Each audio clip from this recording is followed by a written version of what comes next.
Hello everyone, एक बार फिर से आपका स्वागत है हमारे चैनल पे। और आज की इस वीडियो में हम चर्चा करने वाले हैं शिक्षण की अवस्थाओं के बारे में। ठीक है। तो शिक्षण की अवस्था का मतलब ये है, जैसे कि मान लो कोई एक अध्यापक है, वो कक्षा में पढ़ाने जा रहा है, तो उसके तीन अवस्थाएं होंगी, तीन ऐसे स्टेजेस होते हैं जिनको वो फॉलो करता है अपने शिक्षण के दौरान। ठीक है, यानी टीचिंग के प्रोसेस में। पहला है पूर्व तत्परता अवस्था, दूसरा है अंत प्रक्रिया अवस्था और तीसरा है तत्परता के बाद की अवस्था। तीनों हम जानेंगे। अगर आप तैयारी कर रहे हैं यूजीसी नेट पेपर 1 के लिए, तो आपके लिए वीडियोस काफ़ी हेल्पफुल है। अगर आपने हमारी पहले की वीडियोस नहीं देखी है तो वो भी आप देख सकते हैं, लिंक मैंने इस वीडियो की डिस्क्रिप्शन में दे दी है। और कई स्टूडेंट कह रहे थे यूजीसी नेट का फॉर्म कब आने वाला है, तो मैं बता दूं 10 से 12 दिन के अंदर में जो है नोटिफिकेशन रिलीज़ कर दिया जाएगा एनटीए की तरफ से। ठीक है। पिछली बार जो है आप देखेंगे तो फॉर्म जल्दी रिलीज़ कर दिया गया था और इस बार थोड़ी सी देर है, एनटीए के द्वारा देर की गई है, तो जल्द से जल्द जो है आपको नोटिफिकेशन देखने को मिल सकता है। तो अपनी आप तैयारी जारी रखें। ठीक है। पहले की वीडियोस नहीं देखी हैं तो ज़रूर देखें, लिंक मैंने इस वीडियो की डिस्क्रिप्शन में दे दिया है। पेपर 1 से रिलेटेड सभी टॉपिक्स पर वीडियोस जो है अवेलेबल है, वहाँ पर देख सकते हैं आप। चलिए शुरू करते हैं शिक्षण की अवस्था। तो पूर्व तत्परता अवस्था क्या होती है? इस अवस्था में जब अध्यापक होता है, वो क्या पढ़ाएगा कक्षा में, उसकी प्लानिंग करता है। ठीक है, उसकी प्लानिंग करता है। शिक्षण का उद्देश्य निर्धारित करता है। यहाँ पे मैंने पॉइंट्स लिख रखे हैं कि इस दौरान एक शिक्षक क्या क्या करेगा।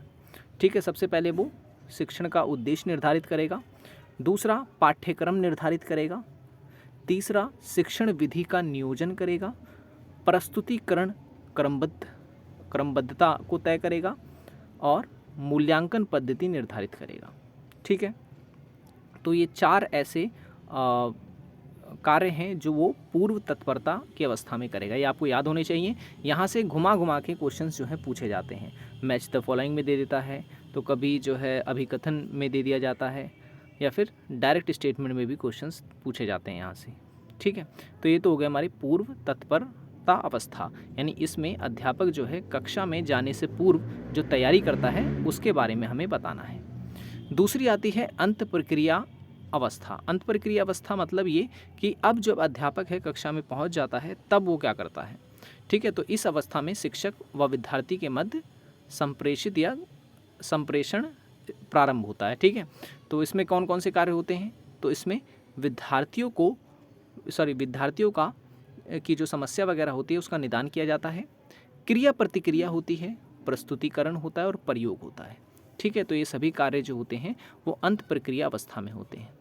तीसरा है तत्परता के बाद की अवस्था, यानी जब शिक्षण हो जाता है, एक शिक्षक जो है अपना कार्य पूरा कर लेता है, तब उसके बाद जो है कौन सी अवस्था होती है, तो उसे हम कहते हैं तत्परता के बाद की अवस्था। इस अवस्था में जो शिक्षक होता है वो मूल्यांकन करता है। ठीक है, मूल्यांकन करता है कि उसका शिक्षण जो है वो किस हद तक जो है सफल हुआ है।